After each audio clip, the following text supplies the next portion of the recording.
বাবা,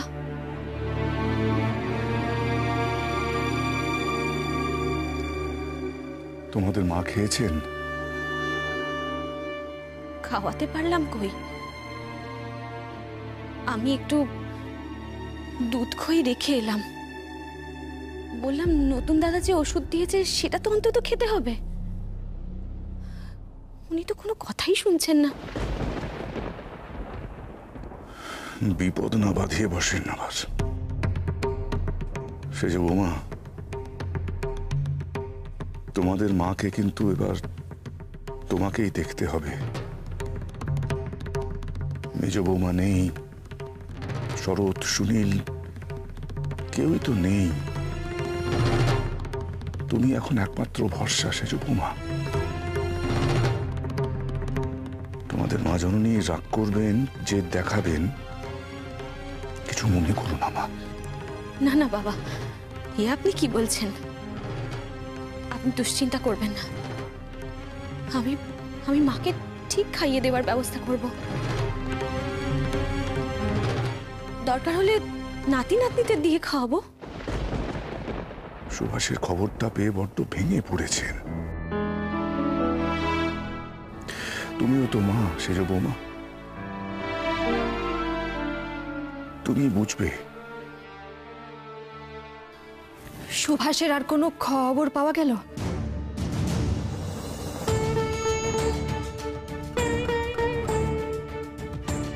প্রভা, তুমি এত অস্থির হও না। দাঁড়াও দাঁড়াও দাঁড়াও।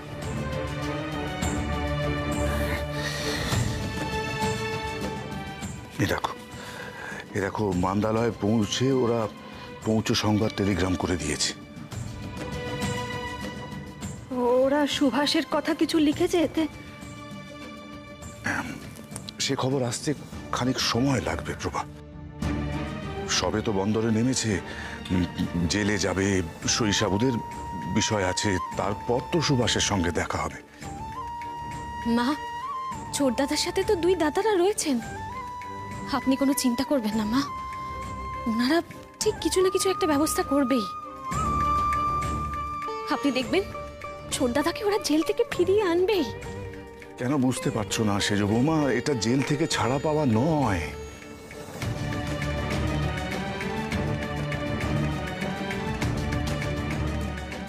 যাই হোক, তবু তো ওই নোংরা অন্ধকার কুঠুরির মধ্যে থাকতে হবে না আমার ছেলেটাকে।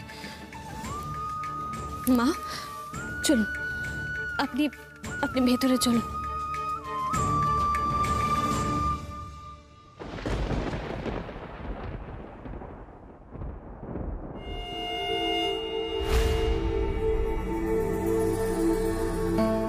সুভাষের বিপক্ষে খুব বড় চাল চেলে দিল সরকার।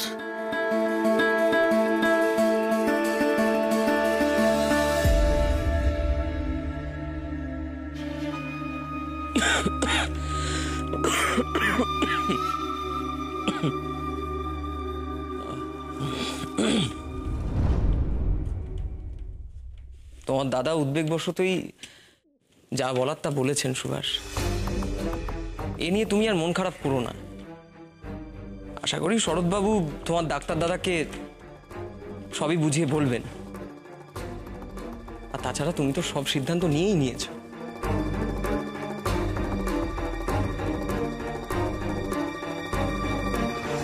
সুভাষ,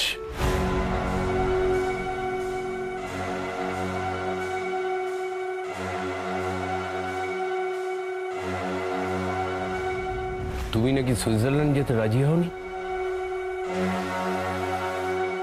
প্রশ্ন করছেন না বিস্ময় প্রকাশ করছেন মুকুন্দবাবু?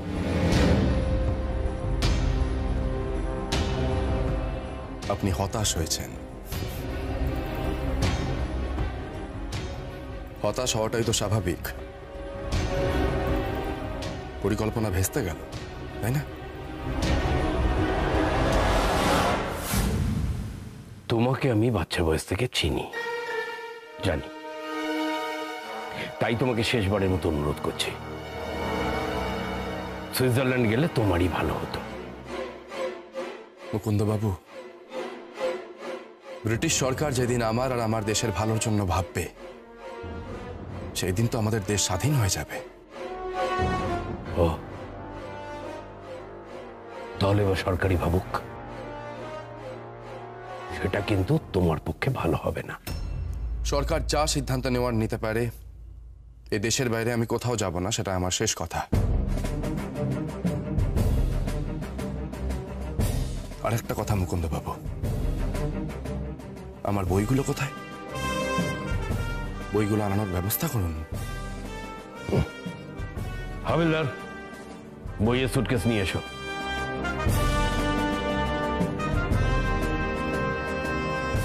ভালো উপদেশ যখন শুনলে না, তখন তো তোমাকে এখানে রাখা যাবে না। এই দেশের মধ্যে আমাকে যেখানে খুশি নিয়ে যেতে পারেন মুকুন্দবাবু, আমার কোনো আপত্তি নেই। তোমার আপত্তিতে কোনো কাজও হবে না, নইলে তোমাকে মান্দালয়ে আসতে হতো না। ঠিক বলেছেন, না এলেই তো ক্ষতিটা হতো মুকুন্দবাবু। এখানে এলাম বলেই তো এখানকার পরিবেশটা বদলাতে পারলাম। প্রথম যেদিন এখানে এসেছিলাম, আরেকজন যিনি অফিসার আছেন তিনি কি একটা প্রশ্ন করেছিলেন আমাকে, হ্যাঁ, সরকার আমার কথা শুনবে কেন? আর কি বলেছিলেন জানো অনিলদা? এই নোংরা অস্বাস্থ্যকর পরিবেশটাই নাকি এই জেলের দস্তুর। ভাবা যায়? তা দস্তুর তো বদলে গেল। নিয়ে চলুন, সব কটা জেলে আমাদের নিয়ে চলুন। বন্দি দশায় দেশের জেলগুলোকে অন্তত বদলে দিয়ে যেতে পারবো।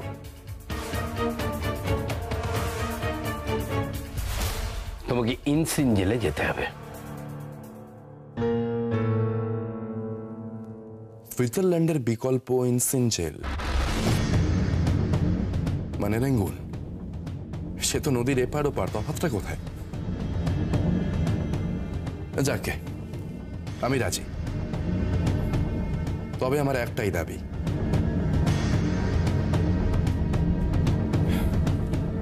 আমার বইগুলো সঙ্গে নিয়ে যেতে হবে। বেশ, এই সুটকেসটা হলো। মুকুন্দবাবু, এই সুটকেসটা এতক্ষণ তো আপনাদের কাছেই ছিল, তল্লাশি অবশ্যই করেছেন। হাফার তল্লাশি করে কি হবে? আর বইয়ের মধ্যে কি থাকতে পারে? অবশ্য কলমের আঁচড়েই তো আপনাদের ভয় সব থেকে বেশি।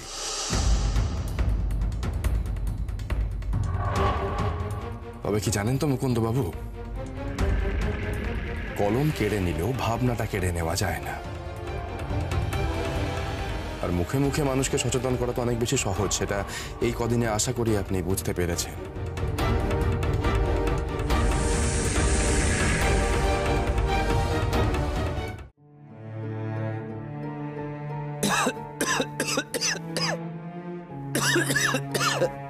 মা, মা,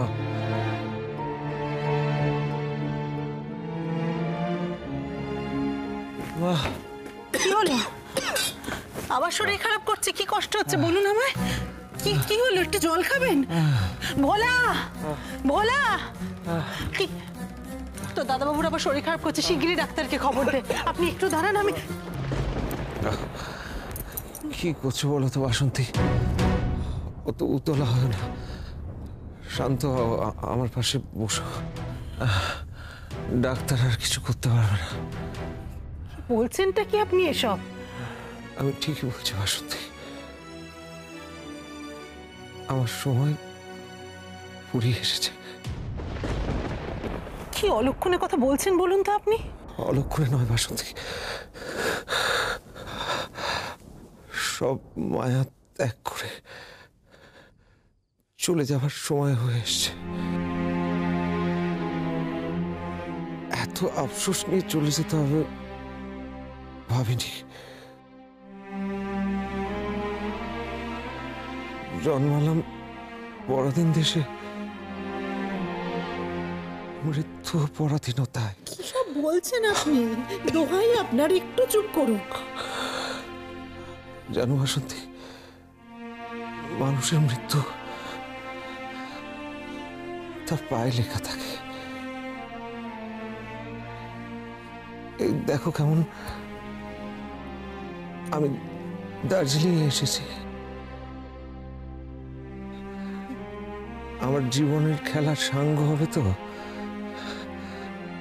তাই জীবনের শেষ প্রান্তে এখানে এসেছি। কি যা তা বলে যাচ্ছেন আপনি? যাতা নয় বাসন্তী, বাসন্তী, তোমার যতীনের কথা মনে আছে? ওকে কেন বুড়িমালা আমি যেতে হয়েছিল জানো?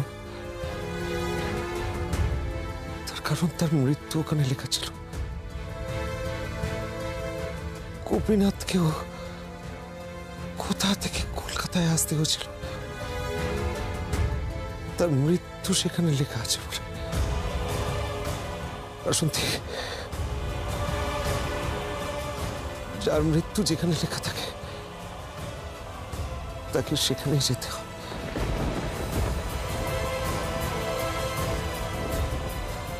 আমিও আমার শেষ গন্তব্যে পৌঁছে গেছি বাসন্তী। আপনি একটু চুপ করুন। ডাক্তার ভর্তি কারো সাথে নেই। আর বলবেন না, দয়া করে আর বলবেন না। আমাকে বলতে দাও বাসন্তী, আমাকে বলতে দাও। আমার হাতে আর বেশি সময় নেই, আমাকে বলতে দাও।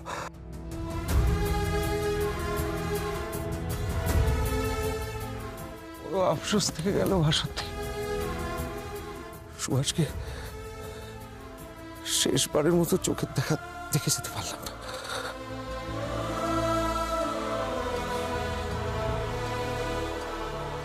বাসন্তী, ওকে আমি কথা দিয়েছিলাম কারামুক্ত করব।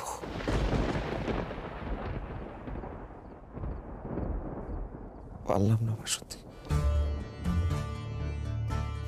তুমি ওকে বলো আমি ওর চোখে স্বাধীনতা দেখব। কত কথা বলার ছিল ওকে, কত কথা বাকি রয়ে গেল বাসন্তী।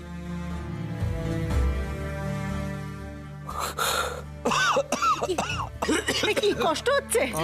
কষ্ট হচ্ছে আপনার? হ্যাঁ হ্যাঁ, কি হলো বলো? এই তো আমি এই তো বাসন্তী, হ্যাঁ হ্যাঁ, এই তো হ্যাঁ, ভোলা ভোলা, শিগগিরই ডাক্তার বাবুকে নিয়ে আয়। ভোলা, এই তো আমি, এই যে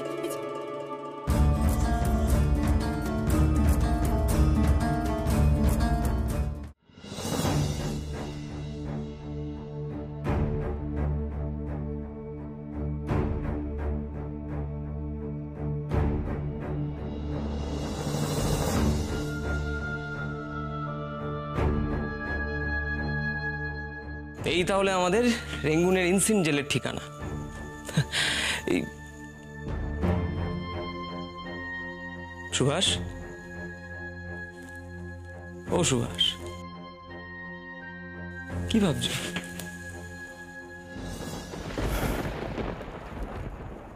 দেশবন্ধুর কথা খুব মনে পড়ছে অনিলদা।